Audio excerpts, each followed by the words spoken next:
মোটামুটি ১ লাখ টাকা হয়। এত বড় ক্ষতি কেউ মেনে নেবে না। ভয় পাচ্ছেন আজকে এর হলো কালকে আপনার হতে পারে বলে? হইতেও পারে, হবে না বলা অবশ্য। ও যদি রাগেই থাকতো তাহলে ওকেও ২-৬০ মার তাও তো ঘুরতো। আপনারা দেখছেন রিপোর্টার প্রেস।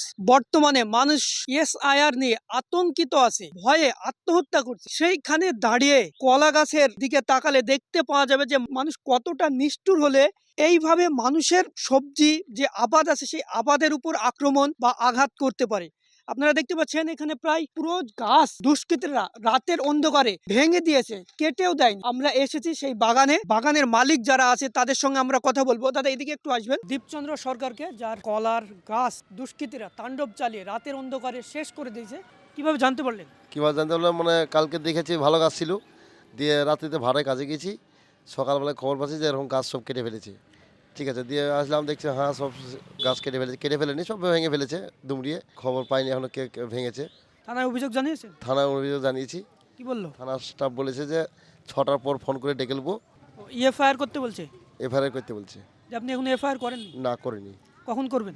6টার পর কী বলছে যে জানবো, তারপরে এফআইআর করবো। ভিডিওতে গিয়েছিলেন? ভিডিওতে গেছিলাম। ভিডিও সাহেব কি বললো? ভিডিও সাহেব বললো কালকে আসতে যাইতে বলেছে, পাঠাবেন? টিম পাঠাবেন। কি আশ্বাস দিল ভিডিও সাহেব? ভিডিও সাহেব বললো যে এখন সঠিক বলতে পারবো না, কালকে না দেখা পর্যন্ত কিছু বলতে পারবো না, এই কথাই বললো। আনুমানিক বাজার মূল্য? বাজার মূল্য 1 লাখ? না, 1 লাখ টাকা হয় 1 লাখ টাকার কাছাকাছি? কাছাকাছি। তো 1 লাখ টাকা মোটামুটি। মোটামুটি 1 লাখ টাকা হয়। কখন কেটে দিয়েছি? মাঠে এসেছি, এসে দেখা যাচ্ছে যে গাছ বাগান ফাঁকা। এই আমাদের দেখা সকালবেলায় সকালবেলায় ৬টার দিকে। তো মাঠে জমি আছে, দেখতে এসেছিলাম, সেখানে দেখা যাচ্ছে কলা গাছ ফাঁকা। বাড়ি থেকে বেশিটা দূর হবে না, প্রায় 200 মিটার হয়তো দূর হবে। হ্যাঁ হ্যাঁ। তো রাতে বোঝা যায়নি যে এখানে কেউ ভেঙে দিয়েছে? রাত্রে বুঝতে পারি না। না প্রতিবেশী না, আমাদের সব আমাদের বন্ধুস্থ ভাব। বন্ধু আমরা পেয়েছি, যার কলা গাছ নষ্ট করে দিয়েছে তার ভাইপোকে পেয়েছি। কিভাবে এটা হলো? কিভাবে হলো সেটা তো আমরা বলতে পারবো না। রাত্রিতে কালকে সন্ধ্যাবেলায় আমরা মাঠে এসেছিলাম, তখন সবকিছু ভালোই ছিল। সকালবেলা ঘুম থেকে উঠে শুনছি যে দুষ্কৃতীরা সব এই কলা গাছ সব ভেঙে দিয়েছে, কেটে দিয়েছে। সন্দেহ তো আছে কিন্তু এখন প্রকাশ করা যাচ্ছে না। আনুমানিক এর বাজার মূল্য কত হতে পারে? অনেক বাজার মূল্য লাখের উপরে? হ্যাঁ এরকমই। যেমনটা জানাচ্ছে লাখের উপরে বাজার যেতে পারে কলা। সেই কলা পুরো বাগানকে নষ্ট করে দিয়েছে দুষ্কৃতীরা। পারিবারিক কোনো শত্রুতা আছে? পারিবারিক শত্রু এখন তো সঠিক বলতে পারছি না কারা করেছে।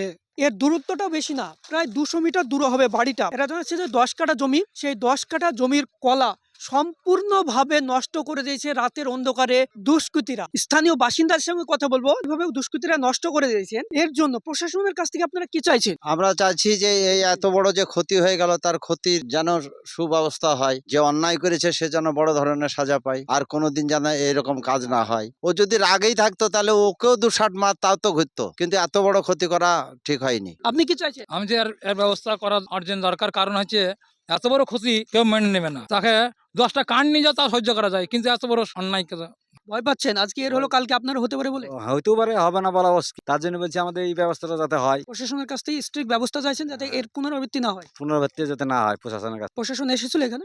না আসেনি। এখানকার স্থানীয় বাসিন্দারা জানাচ্ছেন যে এই যে ক্ষতি হয়েছে তার পুনরাবৃত্ত যাতে না হয়, কারণ এই যে সবজি, সেই সবজিটা তৈরি করতে প্রায় 9 মাস থেকে 1 বছর সময় লাগে। প্রচুর পরিমাণে সার, আর এখন বাজারে যা সারের দাম, সেই সার দিয়ে কলার আবাদ করা খুবই কঠিন, খুবই পরিশ্রম একজন চাষির। সেই জায়গায় দাঁড়িয়ে কলার কাঁদি, বড় বড় কাঁদি সব বিক্রির মুহূর্তে চলেছে, সেই সময় দুষ্কৃতীরা তাণ্ডব চালিয়ে সেই কলাগুলোকে নষ্ট করেছেন। প্রশাসন যাতে এর কঠোর ব্যবস্থা নেয়। ঘটনাটা ঘটেছে মুর্শিদাবাদ হরিয়ারপাড়া থানার অন্তর্গত বিশারদগঞ্জের ঘটনা। ধন্যবাদ।